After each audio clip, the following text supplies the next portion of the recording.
नमस्कार। कभी सोचा है भी हमारी प्लेट में जो खाना है वो सिर्फ जायके से कहीं कहीं ज्यादा है। आज हम इसी खाने के पीछे छिपे विज्ञान को परत दर परत समझने की कोशिश करेंगे। चलिए शुरू करते हैं। हम दिन में कई बार खाते हैं, है ना? पर क्या हम सच में जानते हैं कि हम खा क्या रहे हैं?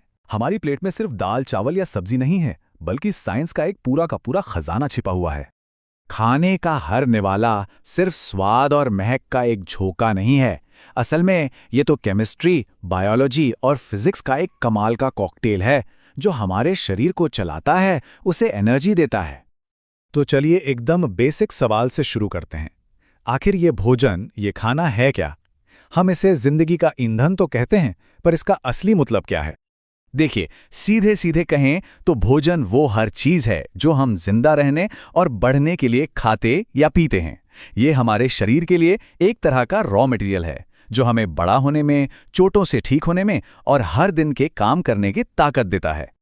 अच्छा, अब जरा खाने को उसके बेसिक कंपोनेंट्स में तोड़कर देखते हैं। यही हमारे शरीर के बिल्डिंग ब्लॉक्स हैं जो हमें एनर्जी देते हैं और हमें हेल्दी रखते हैं। तो लिस्ट में सबसे पहले हैं कार्बोहाइड्रेट्स। इन्हें हमारे शरीर का पेट्रोल समझिए, मतलब एनर्जी का मेन सोर्स। दौड़ने से लेकर सोचने तक, यहाँ तक कि सांस लेने के लिए भी हमें कार्ब्स की जरूरत पड़ती है। और ये एनर्जी होती कितनी है?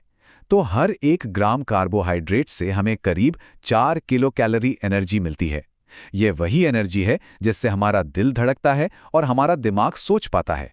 इसीलिए तो अनाज जैसे कॉम्प्लेक्स कार्ब्स हमें देर तक एनर्जी देते हैं, जबकि चीनी जैसी सिंपल चीजें तुरंत एनर्जी देकर फुस हो जाती हैं। तो ये कमाल की एनर्जी हमें मिलती कहाँ से है? अरे भाई, हमारी रोटी और चावल से, मीठे केले और आम से, और हाँ, हमारे प्यारे आलू से भी। ये सारी चीजें हमें दिन भर दौड़ाने के लिए एनर्जी से लबालब होती हैं। और मजे की बात यह है कि इसे घर पर टेस्ट भी किया जा सकता है। ये एक बहुत ही सिंपल सा स्टार्च टेस्ट है।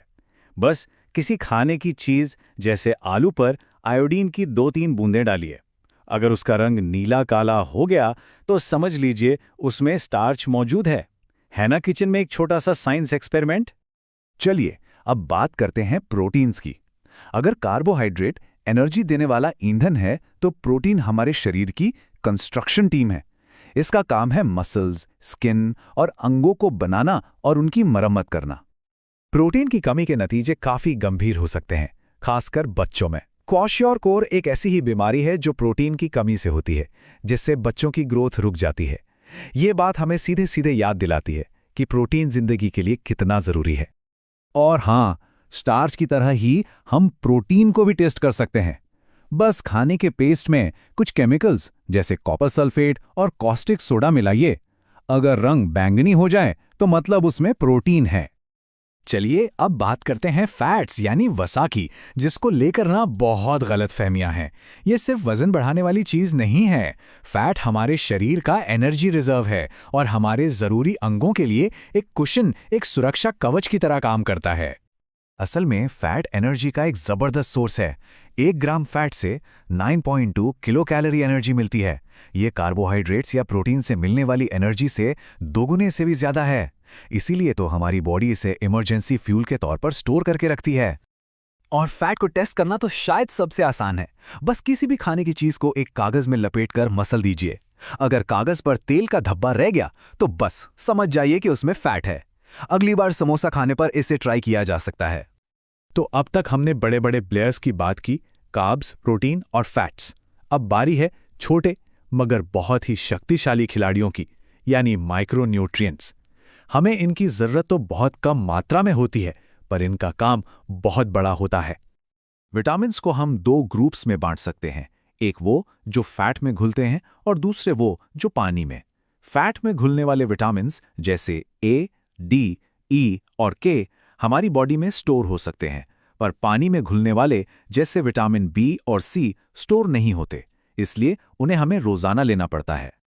ये टेबल देखिए, इससे पता चलता है कि ये विटामिन्स कितने जरूरी हैं। जैसे कि विटामिन ए, अगर ये कम हो जाए तो रात में दिखना मुश्किल हो जाता है। विटामिन सी की कमी से स्कर्वी हो सकता है और विटामिन डी के बिना हड्डियां कमजोर पड़ सकती हैं। मतलब हर एक न्यूट्रिएंट की अपनी अहमियत है। विटामिन्स के साथ साथ हमें मिनरल्स यानी खनिजों की भी जरूरत होती है। सोचिए, आयरन हमारे खून में ऑक्सीजन पहुंचाने का काम करता है, कैल्शियम हमारी हड्डियों को पत्थर जैसा मजबूत बनाता है, और आयोडीन हमारे मेटाबॉलिज्म को कंट्रोल करता है। ये छोटे छोटे तत्व हमारे शरीर में कितने बड़े बड़े काम करते हैं। अच्छा, अब दो ऐसे कंपोनेंट्स की बात करते हैं जिन्हें हम अक्सर भूल जाते हैं, पर जो हमारी सेहत के लिए बहुत ज़रूरी हैं। पानी और फाइबर, जिसे रुक्षांश भी कहते हैं। हमारे शरीर का लगभग 2/3 हिस्सा तो पानी ही है, जो शरीर के सारे कामकाज को सुचारू रूप से चलाने में मदद करता है। और फाइबर, जिसे हमारा शरीर पचा नहीं सकता, वो हमारे पाचन तंत्र के लिए एक तरह के क्लीनिंग ब्रश का काम करता है, जिससे सब कुछ ठीक-ठाक चलता रहता है। तो हमने सारे अलग अलग न्यूट्रिएंट्स के बारे में तो जान लिया, लेकिन सवाल यह है कि ये सब सही मात्रा में मिलें कैसे? तो इसका जवाब है एक संतुलित आहार में। पर देखिए, संतुलित आहार का मतलब हर किसी के लिए एक जैसा नहीं होता। एक बढ़ते हुए टीनेजर को ज्यादा एनर्जी चाहिए, जबकि एक वयस्क की ज़रूरतें उसके लाइफस्टाइल पर निर्भर करती हैं। हमारी उम्र, जेंडर और हम कितने एक्टिव हैं, इन सब पर हमारी ज़रूरतें निर्भर करती हैं। सही खाना खाना तो एक बात हो गई, पर यह भी तो जरूरी है कि हमारा खाना सेफ और पौष्टिक रहे। और यहीं पर फूड प्रेजर्वेशन यानी भोजन को सुरक्षित रखने का विज्ञान काम आता है। पाश्चुरीकरण इसका एक बेहतरीन उदाहरण है। इसमें होता क्या है कि दूध को तेजी से गर्म करके एकदम से ठंडा कर दिया जाता है। इससे दूध के नुकसानदायक कीटाणु मर जाते हैं, लेकिन उसके पोषक तत्व बने रहते हैं। है ना एक सरल लेकिन बहुत ही स्मार्ट वैज्ञानिक तरीका। तो कुल मिलाकर बात का सार ये है, हमारा भोजन हमारी सेहत के लिए एक बहुत बड़ा और पावरफुल टूल है। ये समझना कि हम क्या खा रहे हैं हमें बेहतर चॉइस करने और एक स्वस्थ जीवन जीने की ताकत देता है। तो अगली बार जब खाने की थाली सामने आए तो एक पल रुककर सोचिएगा जरूर, अब इस खाने के बारे में मन में क्या नया ख्याल आएगा। शायद अब ये सिर्फ खाना नहीं दिखेगा, बल्कि शरीर के लिए ईंधन, बिल्डर और प्रोटेक्टर का एक कॉम्प्लेक्स कॉम्बिनेशन नजर आएगा।